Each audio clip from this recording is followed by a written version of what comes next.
The event went south. Everything flopped. The client was disappointed. I thought I was done. I literally sat in my car after that event and cried. I felt like I had failed not just my client, but myself. I had failed my entire brand, all the people that worked with me for that event. I felt like I had failed everyone. If you've ever felt like walking away after a flop, this video is for you.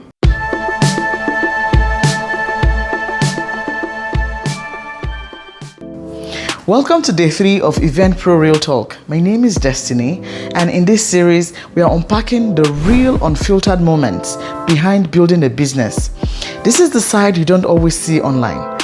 The part where things fall apart, but somehow we are still able to find the strength to rebuild. There's something I always say: success is a great reward. But you see, failure, it is a better teacher. It's the painful kind of clarity that shows you what's broken in your ways, in your systems, in your plans, your mindset and your boundaries. The moments I've grown the most in business was not when everything went right. It was when things went sideways.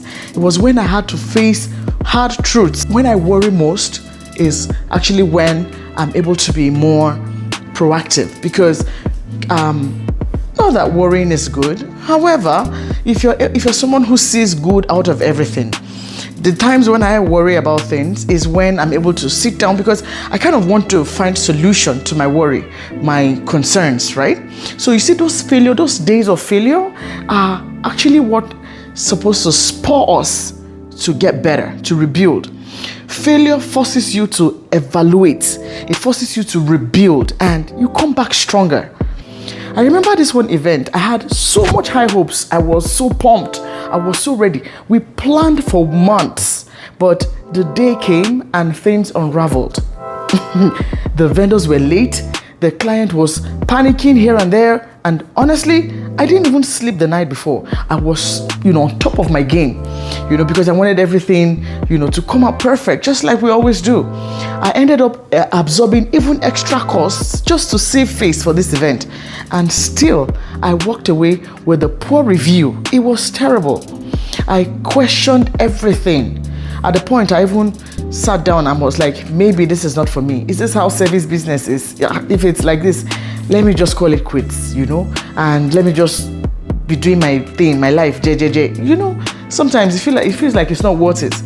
But at the end of the day, I had so much doubts, but at the end of the day, I was able to tell myself the truth.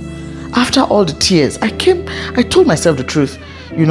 That moment showed me that I never wanted to go back to that feeling again. I never wanted to experience that again. So that became my turning point. And so I had to find a solution, right?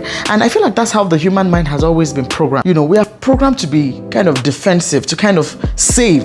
So whenever there's issue, the first instinct is find a solution. So, but there has to be an issue for you to want to find a solution, right? So those failure points, those down times are supposed to be what we can use to rebuild, to bounce us back. When things fall apart, most times your instinct might be to just shut down, just sulk in and cry and kill yourself.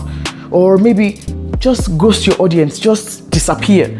And, because whatever it is, embarrassment or whatever. But, I've come to realize that processing failure is actually a skill. It's not everybody that can do it. I tell people, give yourself permission to feel disappointed sometimes. Give yourself permission to feel embarrassed. It's part of life. It's what helps us grow.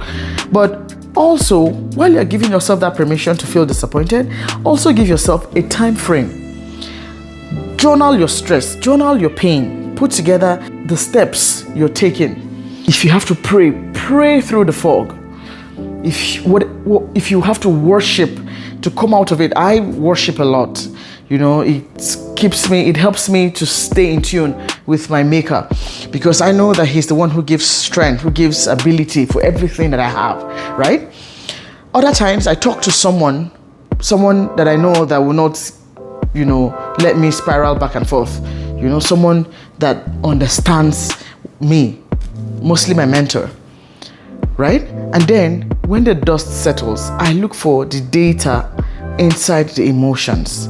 I look for solutions out of the failures. Now, once you've taken the hit, the next step is growth. Ask for honest feedbacks from your client, even if it stings, even if it hurts. Ask for honest feedback.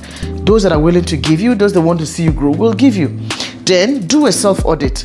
What worked? What fell apart? What didn't work well? What was avoidable? What could I have done better? If you have a team, do a debrief meeting. Talk about what you guys did that you could have done better.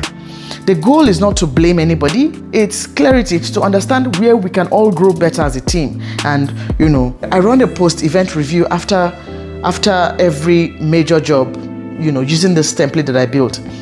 It helps me track patterns and prevent the same mistakes from happening over and over again.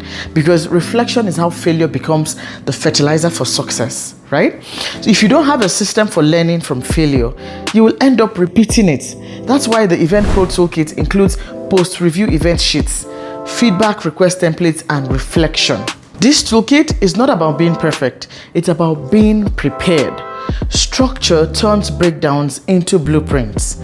If this hits home, make sure to subscribe because tomorrow's deep dive is just as real. And I would love to hear from you. What's one failure that taught you the most? Do drop it in the comments. And if you're done surviving and ready to grow with structure, the Event Pro Toolkit is in the description. You are not a failure. You are becoming a force. I'll see you in day 4.